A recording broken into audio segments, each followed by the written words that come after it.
Mister minta satu orang pimpin dalam doa. Boleh tolong Jordan pimpin dalam doa.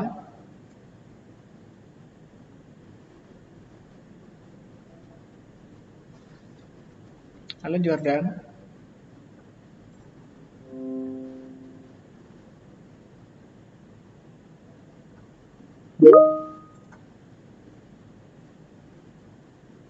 Oh, mic-nya rusak. Oke. Ya sudah, kalau itu Roland ya tolong. Roland.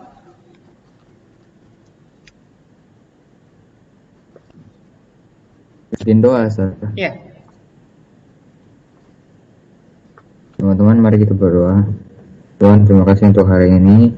Sekarang kami akan belajar geografi. Berkati saya dan kami semua supaya bisa belajar dengan baik. Dalam nama Tuhan Yesus, haleluya, amin. Amin. Oke, thank you Roland. Ya, eh, hari ini kita akan lanjutkan materi yang sudah kalian pelajari sebelumnya, yaitu masih sama di komponen dan unsur peta. Tapi untuk kali ini kita akan lanjut di bagian yang paling mungkin, ya yang paling susah nanti di bagian insert peta. Karena dia di buku paket nggak ada penjelasannya, jadi kalian harus perhatikan baik-baik supaya kalian paham ya. Oke, sebelumnya saya mau ini dulu ke kalian, informasikan kalau tanggal 11 itu udah pengumpulan tugas. Jadi tanggal 11 kamu akan kumpul kumpul satu poster, bukan poster ya, peta yang kamu buat sendiri, peta tematik. Nanti di tanggal 4 kamu akan menentukan, jadi begini, kebalik. Tanggal 4 kamu akan formatif dari yang teori maupun yang hitungan. Ya, ada hitungan skala peta nanti, seperti yang sudah kalian kerjakan tadi. Nanti untuk formatif yang tadi, saya akan buatkan video penjelasannya, video pembahasannya untuk kalian lihat seperti apa pembahasan yang hasil dari pekerjaan kalian. Tanggal 4 itu akan formatif, baik dari teori maupun hitungan, dari awal sampai yang terakhir yang hari ini akan saya jelaskan juga. Lalu tanggal 4 itu juga kalian akan menentukan topik dari tematik yang akan kalian buat. Berarti kalian akan membuat membuat peta tematik. Nah, di peta itu nanti kalian buatnya secara manual. Kamu pakai pensil warna atau cat air. Better pensil warna ya, biar lebih enak. Kenapa tidak digital? Karena kalau digital gampang ambil dari Google. Jadi saya maunya kalian membuat secara manual. Ya, tanggal 4 kamu mulai tentukan kamu mau ambil peta mana, informasi tentang apa. Karena dia tematik, berarti harus ada tema khususnya kan. Entah curah hujan kah, entah kepadatan kah, entah flora fauna. Ya Kalista? Berarti formatifnya kayak pilih peta, habis itu kayak gambar. Kalau formatif itu kamu mengerjakan soal. Tapi untuk yang memilih topik untuk tema ini nggak dimasukkan ke formatif. Jadi nanti akan ada file Excel kolaboratif atau board kolaboratif.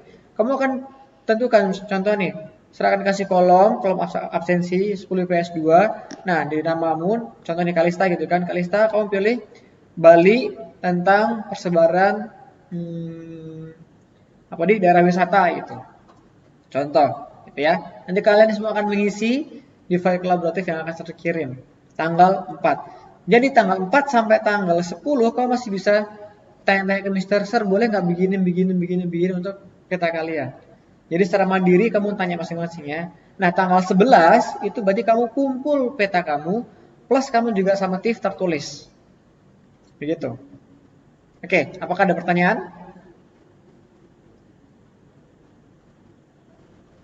Adakah pertanyaan? Nggak ada sih. Nggak ada, oke. Kalau nggak ada, berarti masuk ke materi. Ya, jadi untuk materi hari ini seperti biasa saya akan rekam lagi. Nanti kalau kalian mau rekam via ini stream juga boleh. Tapi saya juga rekam secara manual karena takutnya nanti di tengah-tengah sinyal jelek. Karena seperti biasa tuh kalau sinyal jelek dia akan ngeblur sendiri. Jadi rekam. Nanti saya akan kasih link videonya. Tapi better kamu dengerin dulu sekarang penjelasan Mister. Biar nanti ketika kamu nonton videonya cuma cari part yang kamu terlewat saja. Gitu ya. Ini apakah ada keterangan kenapa Darren nggak masuk? Nggak ada ya? Sudah kalau nggak ada. Oke,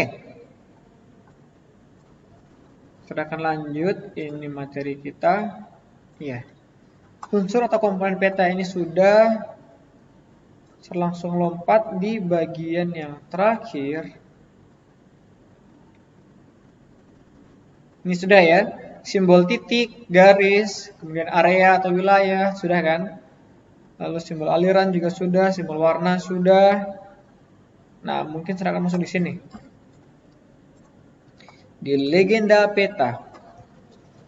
Legenda peta itu apa? Jadi legenda itu di sini dibilang merupakan keterangan dari simbol-simbol yang digunakan pada peta. Ya, legenda adalah kumpulan dari semua keterangan simbol. Kenapa harus ada? Nah, logikanya begini. Kalau kamu membuat peta tematik, terus dalam peta itu kamu pakai simbol-simbol yang kamu buat sendiri gitu kan. Contoh nih, kamu bikin simbolnya ada yang bentuk segitiga, ada yang bentuk lingkaran, ada yang bentuk love, ada yang bentuk bintang gitu kan. Terus sudah, kamu udah kasih keterangan. Nah, orang kan nggak tahu ini bintang itu menandakan apa ya? Dia simbol dari apa ya? Mewakili apa ya? Ini segitiga itu simbol dari apa ya? Nah, itulah kenapa diperlukan namanya legenda. Tempat di mana kamu menjelaskan setiap simbol-simbol yang kamu masukkan. Gitu. Nah, di sini kalau di contoh yang saya kasih itu, sorry. Coba saya zoom ya. Turun. Oke, selanjutkan materinya di legenda peta. Jadi, nah ini dia legenda peta. Tadi saya zoom in ya. Nanti kalau putus lagi bilang ya anak-anak. Nah ini contoh legenda peta. Dia menggunakan simbol titik. Simbol. Ya ini tipenya simbol titik sih, tapi modelnya ada yang kotak, ada yang lingkaran, ada yang segitiga. Cuman beda warna, beda keterangan. Oh kalau dia hitam artinya gunung biasa atau gunung mati. Tapi kalau dia segitiga merah warnanya, berarti dia adalah gunung api yang masih aktif. Begitu dan sebagainya. Di sini juga ada lagi simbol pictorial, simbol titik pictorial, kemudian simbol garis, simbol area, gitu ya. Jadi inilah manfaat dari legenda. Kita bisa tahu, oh arti dari gambar ini apa, arti dari warna ini apa.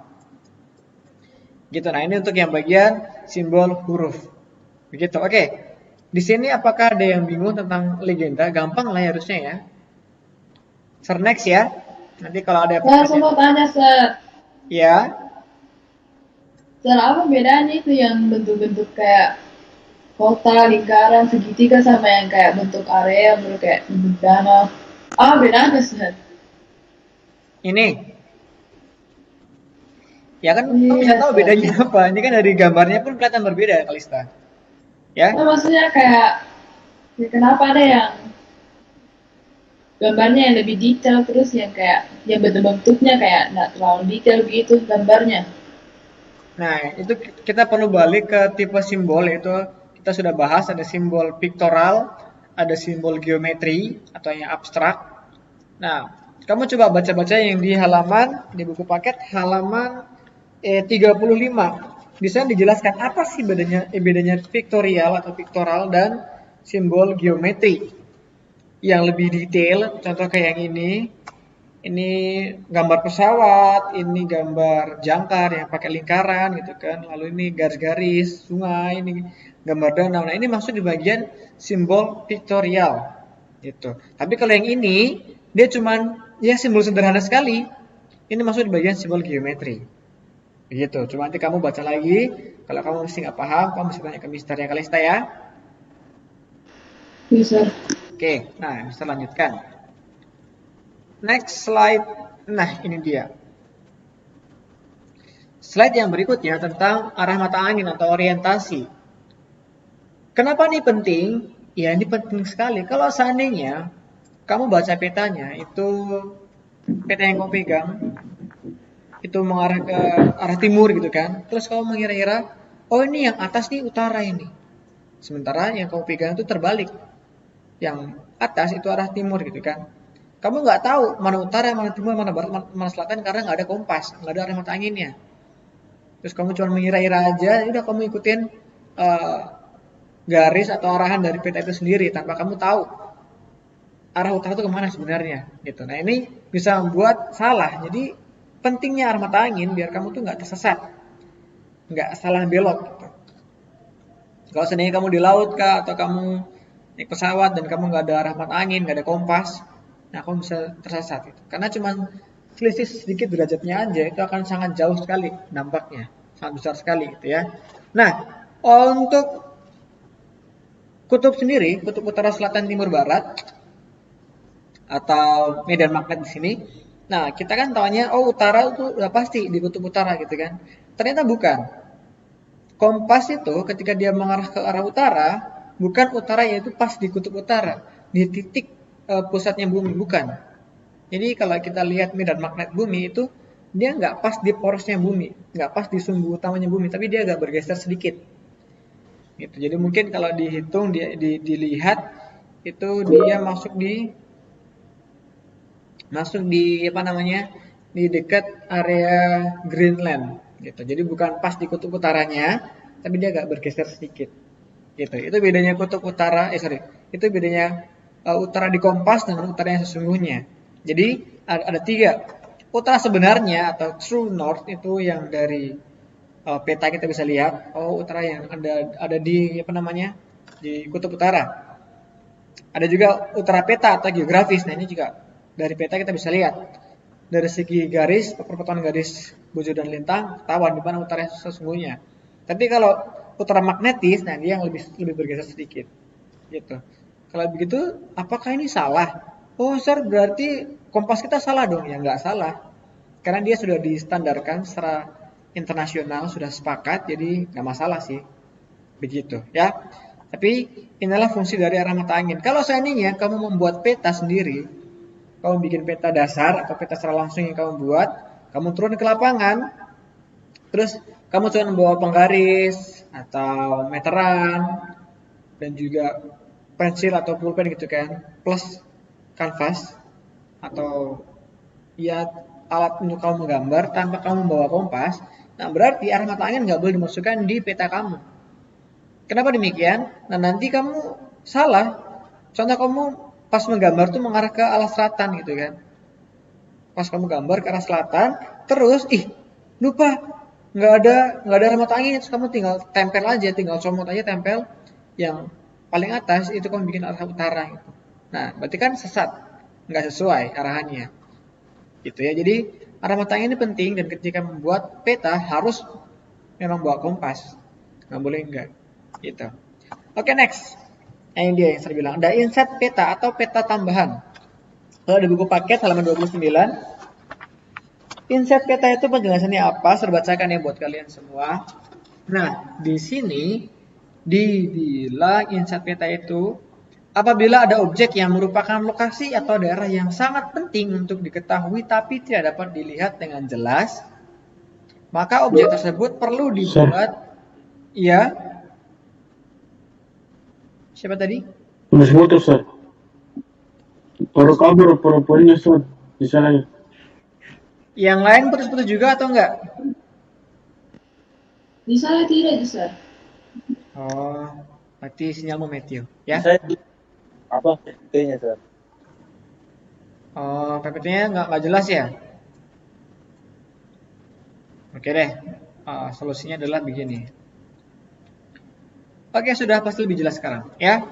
Jadi, saya ulangin di sini dibilang apabila ada objek yang merupakan lokasi atau daerah yang sangat penting untuk diketahui tapi tidak dapat dilihat dengan jelas, maka objek tersebut perlu dibuat ruang tersendiri dan digambarkan dengan jelas. Nah, tuh bentar, saya lupa. Kalau misalnya masih spotlight, saya matikan dulu spotlightnya. Nah, begini. Nah, jadi artinya kalau ada daerah di peta yang dia nggak tergambar, tapi dia penting untuk diketahui. Nah, ini dimasukkan menggunakan inset peta. Kalau bisa bilangnya inset itu adalah peta kecil yang ditambahkan di peta utama. Gitu. Maksudnya gimana, Sir? Nah, kalau seandainya ilustrasinya begini. Kamu disuruh Mr. Putu nanti gitu kan, pas tahun depan kamu art menggambar satu pulau. Gambarlah satu pulau gitu. Nah, kamu sudah mulai gambar tuh. Contoh kamu ambil Sumatera. Kamu ambil Sumatera, kamu udah mulai gambar dari paling bawah nih. Udah kamu sesuaikan sama kertasnya, kamu gambar. Ternyata udah sampai di ujung kertas kamu, sampai di paling mentok kertas kamu, itu ujung dari Pulau Sumatera belum tergambar. Sumatera Utara belum masuk. Nah, kalau kamu hapus, nanti jelek kertasnya. Kalau kamu tempel, jelek penilaiannya. Kalau kamu bikin ulang, due date-nya udah bentar lagi. Nah, gimana caranya? Bisa jadi kamu pakai satu kotak lagi, digambar di tengah area yang kosong, terus kamu gambar bagian Sumatera Utara. Nah, itulah inset peta. Kita bisa menyambung atau menambahkan wilayah yang terpotong dari peta utama, belum tergambarkan di peta utama, terus kamu tambahkan peta kecil, ditambahkan satu kotak kecil, digambarkan di situ. Nah, di sini dibagi 3. Misalnya ambil yang paling bawah dulu, yang menyambung, yang saya bilang barusan. Menyambung wilayah pada peta utama. Kalau dia nggak masuk, terpotong, nggak bisa ditambahkan di situ. Contohnya seperti ini.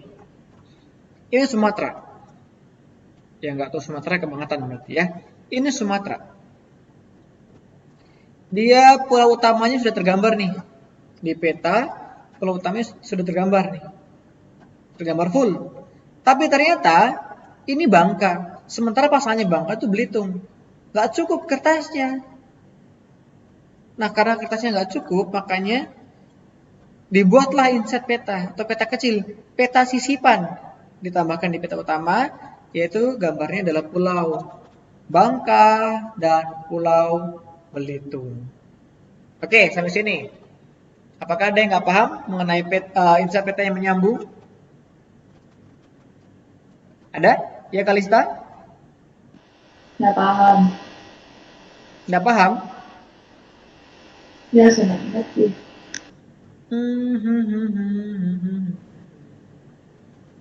Nah, ini sekarang yang kelihatan di gambar kamu nih.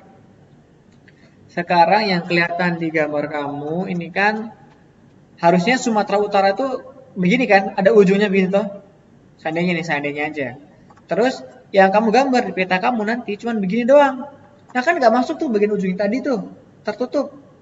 Sementara kamu nggak bisa nambah ini volume kertasnya lagi, sudah maksimal. Nah, terus gimana membuat Sumatera Utara yang terpotong ini? Kamu bisa bikin di sini kotak.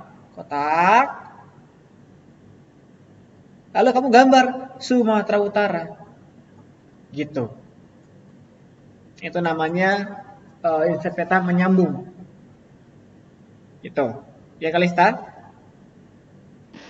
Oke, sir. Thank you. Oke, sip. Nah, yang kedua, memperbesar atau memperjelas. Memperbesar atau memperjelas itu gampangnya kita nge-zoom in. Kamu download gambar, terus ini gambar apa ya? Kamu zoom in. Kamu besarin gambarnya, kayak tadi yang saya buat. Petanya saya zoom in, biar lebih jelas kelihatannya. Itu inset peta yang tipe yang kedua, memperbesar atau memperjelas sebagian kecil wilayah yang terdapat di peta utama. Saya langsung lagi nanti gambarnya sekaligus itu ya. Nah, poin yang terakhir adalah menunjukkan lokasi relatif. Berarti kalau tadi zoom in, nah sekarang zoom out. Biar apa? Biar kamu tahu ini wilayah, ini daerah, itu sekitarnya ada apa aja. Dia terletak di mana. Berarti kalau seandainya kamu di Sumatera, jangan Sumatera lah, kamu di Sulawesi, di Makassar itu kan. Terus kamu pengen lihat Makassar itu kalau di Indonesia, dia letaknya di mana? Terus kamu zoom out tuh. Dari Google Maps kamu zoom out, keluar. Oh, kelihatan. Pulau besar. Sulawesi. Zoom out lagi, oh kelihatan satu Indonesia. Jadi Makassar itu ada di Sulawesi bagian paling selatan. Nah, kalau dari Indonesia dia ada di tengah-tengah. Itulah bagian dari menunjukkan lokasi relatif. Ini gambarnya, ilustrasinya. Ini yang tadi yang pertama. Nah, ini dia. Ini peta utamanya adalah peta mana ya? Sir, putus-putus, sir. Oke, tunggu ya. Di Mister juga muncul sih notifikasi sinyal jelek gitu. Bad network quality. Oke, kita tunggu sampai dia hilang ya. Ya, inilah kendala kita belajar secara online. Tergantung dengan gadget, tergantung dengan koneksi. Jadi sabar-sabarnya kita aja untuk menghadapi dua hal itu. Oke, selanjutnya ya. Jadi ini peta dari Pulau Sumatera lagi. Papua. Sir, putus-putus, Sir. Masih putus-putus. Sekarang masih? Enggak nih. Baik gitu. Oke, selanjutnya ya kalau sudah baik. Huh. Ya, oke lanjut ya. Ini Pulau Papua. Papua, Indonesia paling timur. Tapi kalau seandainya kamu tiba-tiba masuk di Papua dan kamu nggak tahu Papua tuh mana ya, nah kamu bisa tuh scroll biar tahu. Oh, Papua itu ternyata di Indonesia berada di paling timur, pulau yang paling timur. Nah, terus kamu gambarkan, kamu buat peta kecil, terus kamu gambarin Indonesia secara keseluruhan gitu. Terus kamu ya better nih ya, kalau lebih bagusnya Papuanya kamu gambar pakai warna beda, hitam kah atau merah kah gitu, biar ketahuan, oh ini loh area yang kamu tandai. Nah, ini contoh dari insert peta menunjukkan lokasi relatif. Di zoom out, biar kelihatan semua sekitarnya apa aja. Begitu. Nah, contoh yang berikutnya adalah ini. Ini itu Jawa Tengah. Nah, di sini ada kotak ini. Di atasnya ada kotak, ada insert peta. Dia menunjukkan jaring-jaring jalan ini. Nah, kalau kita lihat ini mana ya kira-kira ya. Coba kita zoom in dulu biar ketahuan dia tulisannya. Oh, ini Kota Semarang tulisannya. Kota Semarang. Nah, kita cari Semarang itu mana ya? Oke. Ini Kabupaten Temanggung, ini daerah rumahnya Mister di sini nih. Itu ya. Oh, ini dari sini nih rumahnya Mister. Di Parakan. Nah, ini Kabupaten Semarang, ini Kota Semarang. Oke, kita cocokkan. Oh, ini Kota Semarang, ini Semarang. Nah, ini insert peta di sini dia bukan menunjukkan wilayah di sekitar Semarang, tapi lebih detail lagi dari Kota Semarang itu sendiri. Ini berarti tipe insert petanya adalah dia yang memperjelas atau mempertegas. Oke, sampai sini. Apakah ada yang bingung? Ada yang pusing? Atau sudah menger? Ya, Kalista? So, berarti kalau menurut saya berarti mau kasih zoom petanya di itu, Sir. Ya, di zoom petanya biar kelihatan. Di zoom mukanya biar kelihatan pori-porinya, jerawatnya gitu. Tapi kalau yang menunjukkan wilayah relatif, dia di zoom out. Zoom out, biar kelihatan, oh dia itu sekitarnya siapa aja. Ya. Oke, sekali lagi deh. Nah, ini ada Provinsi Daerah Istimewa Yogyakarta. Mister mau menguji satu orang. Silakan. Siapa? Graciela. Silakan open mic. Mister mau bertanya-tanya, mau berbincang-bincang dengan kamu. Graciela. Halo Graciela. Ya, Mister dikacangin sama Graciela. Pakai sergan Didi kalau begitu. Oke, siapa ya? Bennett, coba Bennett. Bennett Limpo. Ya, Sir. Nah, Mister mau tanya. Ini kan ada peta Yogyakarta. Muncul kan di screen kamu. Nah, ada dua insert. Insert yang pertama yang di atas, insert yang kedua di bawah nih. Nah, insert yang di atas ini insert apa sih sebenarnya? Tipe yang seperti apa? Insert yang di atas itu memperjelas. Memperjelas ya. Berarti yang di bawah dia apa? Iya. Yang di bawah apa kalau begitu? Menunjukkan wilayah relatif. Kenapa kamu bilang menunjukkan wilayah relatif?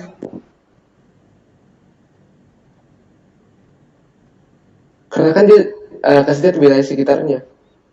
Betul sekali. Karena dia kasih lihat wilayah sekitarnya. Jadi, sorry. Jadi kalau seandainya, nah kita lihat begini. Ini, kurang kelihatan ya. Di sini harusnya tandanya kelihatan sih. Ada tanda di sini di Jawa bagian tengah selatan sini ada tanda titik. Nah ini artinya wilayah yang masuk di bagian peta utama itu di sini di titik gitu, biar kita tahu. Oh ini nih, ini Jogja. Berarti sekitarnya ada Jogja itu di tengah-tengahnya Jawa di bagian selatan. Gitu. Oke, berarti yang dibilang benar ya. Insert peta yang di atas itu tipe yang dia memperjelas atau mempertegas. Sementara insert peta yang di bawah itu dia menunjukkan wilayah relatif. Gitu. Thank you Bennett. Nah, bisa lanjut ya. Semoga cukup waktunya. Saya sangat berharap ini cukup waktunya biar nanti kita di video berikutnya cuma fokus sih skala peta. Oke, selanjut. Nanti kalau ada pertanyaan bisa kalian chat ke Mister. Ya, ini skala peta. Kalian sudah menghitung skala peta tadi di bagian asinkronus. Nah, kalau tipe dari skala peta sendiri, itu ada 3, skala angka, skala verbal, dan skala grafik atau garis atau diagram lah boleh dibilangnya. Kalau skala angka, dia menyatakan perbandingan dalam bentuk angka, 1:100, 1:1000 gitu. Tapi kalau skala verbal, dia dinyatakan dalam bentuk kalimat. Kamu bikin pengkalimatan. 1 cm pada peta mewakili 1000 meter pada area yang sesungguhnya. Kamu bikin dalam bentuk tulisan panjang. Begitu. Tapi kalau yang grafik, itu berarti soal yang kamu kerjakan yang tadi ada garis panjang, terus ada pembagiannya itu, ada kayak barnya begitu. Nah, itulah tipe skala grafik atau skala garis atau dibilang juga skala batang juga bisa. Gitu. Dia bukan dinyatakan dalam bentuk perbandingan angka, meskipun ada angkanya, tapi dia lebih dominan ke garisnya itu. Kalau kamu buka Google Maps, itu juga ada sebenarnya. Di bagian kanan bawah itu ada garisnya. Kalau kamu scroll dia akan berubah garisnya. Itulah skala grafik sebenarnya. Ya, jadi menunjukkan perbandingan bisa dalam bentuk angka, verbal maupun grafik skala peta. Oke, komponen selanjutnya itu garis astronomis atau koordinat. Ini garis khayal atau garis yang dibuat oleh manusia, garis semu, garis yang nggak nyata, yang nggak ada sebenarnya. Sir, katanya Kalimantan itu ada garis khatulistiwanya. Saya kemarin ke Pontianak kok nggak ada, saya nggak lihat garis gitu yang panjang, lurus, melintasi Pontianak. Ya memang nggak ada. Karena yang garis astronomis atau ya garis bujur, garis lintang, garis khatulistiwa, ini di dunia nyata nggak kelihatan, nggak ada. Ini cuma garis pembantu agar manusia kita lebih gampang untuk menentukan koordinat dari segi perpotongan garis bujur dan lintang. Ini letaknya di mana ya? Nah, kalau kamu pakai GPS, kamu lihat nih, oh koordinatnya di titik ini sama ini. Nah, kamu ketika datang ke tempat itu pakai GPS, pas nih sesuai dengan tempat yang dituju. Atau juga kita bisa lihat dari pembagian iklim matahari.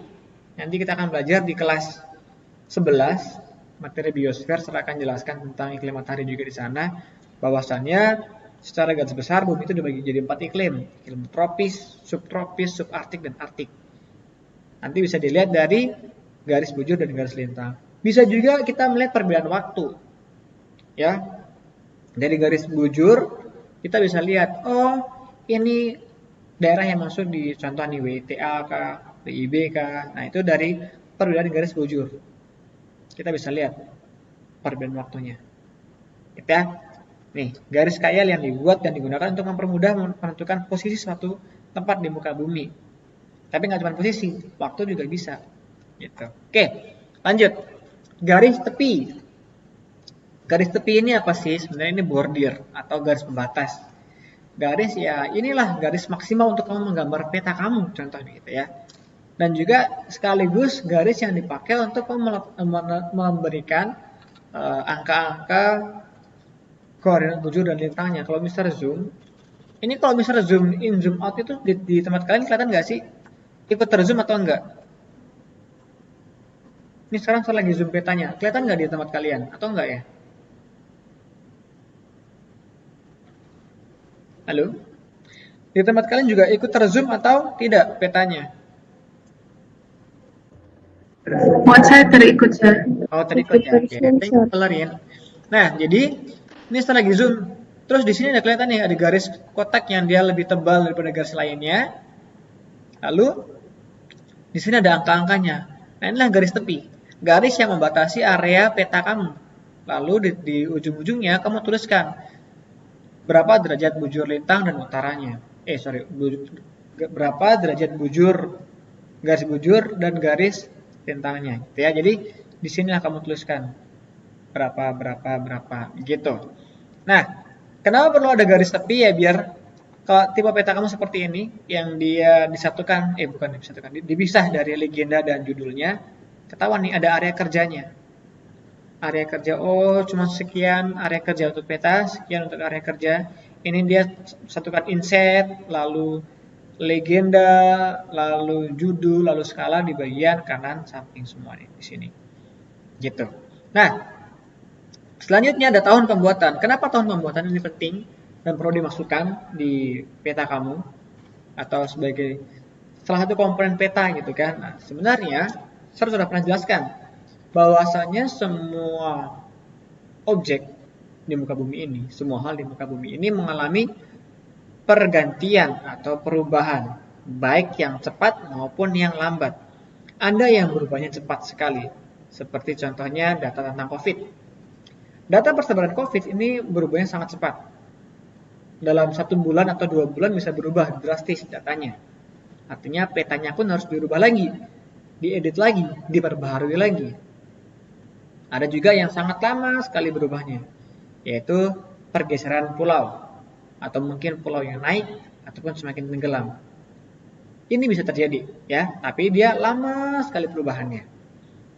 Atau mungkin ya kayak Kalimantan, yang dulunya adalah paru-paru dunia kedua setelah Amazon, tapi lambat laun dia mulai berkurang dari jumlah hutannya, dari hutan yang masih hijau lalu dibuka jadi perkebunan dan pemukiman. Nah itu kalau kamu bikin peta bisa itu kelihatan, oh semakin berkurang, setiap tahun semakin berkurang. Jadi tahun pembuatan itu biar kamu tahu, oh ini terakhir dibuat kapan ya. Jangan sampai peta yang kamu pakai itu adalah peta yang kurang update atau kudate.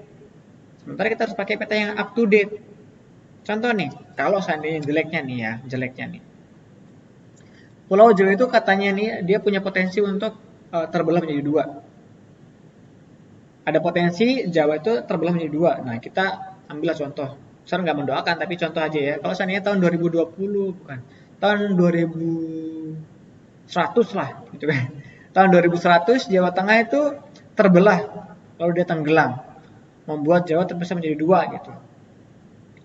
Terus pas kamu buka di Maps bilang begini, "Ih, Sir, ini Jawa di Maps masih bersatu, masih cuma 1, nggak terbagi 2, berarti bohong dong tuh berita yang di TV, gitu kan?" Nah, ternyata peta yang kamu pakai ini peta tahun 2020, sementara kejadian tahun 2100, dan kamu mungkin waktu itu buka petanya tahun 2110 gitu. Artinya peta yang kamu pakai itu belum terupdate, masih peta yang lama, gitu. Nah, kita harus pakai peta yang paling terbaru, peta paling update, sama kayak peta persebaran COVID. Sir, katanya Makassar merah. Ini di peta masih hijau kok. Oh, ternyata kamu pakai peta tahun 2000, mungkin tahun 2020 bulan Januari. Nah, mungkin itu kan masih belum terlalu menyebar, belum masuk ke banyak daerah di Indonesia kan, belum terdeteksi. Gitu. Nah, itulah contohnya. Jadi kita sebisa mungkin pakai tahun pembuatan atau waktu yang paling dekat dengan sekarang, paling real time dibilangnya. Karena peta nggak bisa berubah setiap detik, setiap menit, tapi ya paling nggak setiap tahun atau setiap bulannya akan diperbarui. Maksimal peta yang paling lama itu adalah 10 tahun jaraknya. Jadi kalau kamu pakai peta lebih dari 10 tahun, bisa dipakai untuk kita melihat perubahan atau melihat sejarah dari perubahan yang terjadi.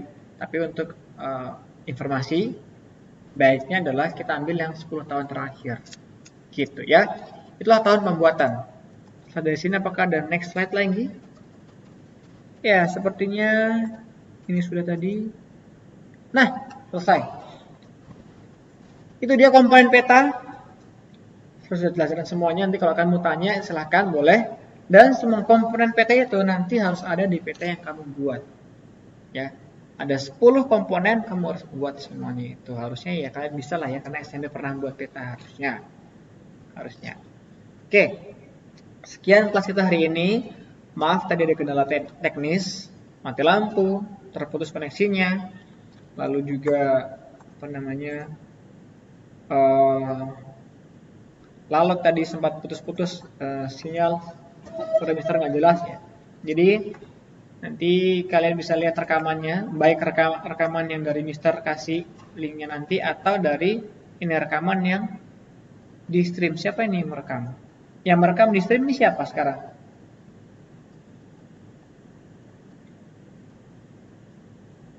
Karena di sini ada nih yang merekam, tapi sudah nggak tahu siapa yang merekam. Ya itulah nanti pasti muncul di kolom komentar, aku bisa cek di situ. Ya, oke. Jadi jangan lupa agenda kita untuk minggu depan kalian akan formatif plus menentukan tema untuk peta tematik kalian, dan tanggal 11 kita samatif tertulis dan pengumpulan peta tematik kalian. Oke. Kita akan akhiri kelas kita dalam doa. Tadi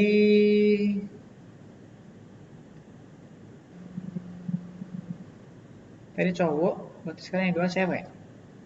Siapa ya? Mister mau Elisa deh. Elisa boleh pimpin dalam doa? Ya, Saudara. Oke, yuk. Teman-teman, mari kita berdoa. Ya Tuhan, kami sekarang sudah selesai belajar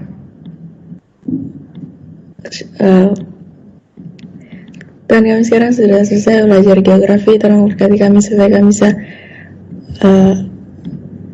melanjutkan aktivitas kami. Dalam nama kami berdoa, amin. Amin. Amin. Oke, thank you ya. Nah, oke, ada tambahan lagi informasi. Semua hasil pekerjaan kalian tadi untuk formatif yang 3 nomor itu silahkan kalian kumpulkan. Silahkan buatkan folder sebentar lagi di kelas tim sekalian di channel yang sama. Nanti di bagian menu file silahkan buat folder namanya formatif hitungan. Nah, kamu masukkan di sana. Ya, kalau kamu pakai 2 file ya silahkan kamu bikin folder baru di dalamnya, atau kamu upload masukin dulu ke Microsoft Word, baru kamu satukan filenya, baru kamu kirim Word-nya juga boleh, ya. Bebas. Mau bikin folder boleh, mau masukin ke Microsoft Word boleh, atau mau kamu satukan gambarnya boleh, ya. Atau kalau sini kamu memang kerja di Word, langsung aja masukin Word-nya kamu. Gitu. Nah, Mister mau semua yang sudah kerja tadi langsung dikumpulkan biar tercek siapa sih yang dia setia mengerjakan tugasnya, atau dia berpikir nggak ada instruksi untuk dikumpulkan ini, jadi nggak usah dibikin, ya. Jadi Mister pengen melihat apakah kerja atau enggak, silahkan dikumpulkan di sana. Oke. Sekian hari ini. Thank you sudah join, thank you sudah memperhatikan materi dari Mister. See you and God bless you guys. Bye. Thank you, sir. Bye, sir.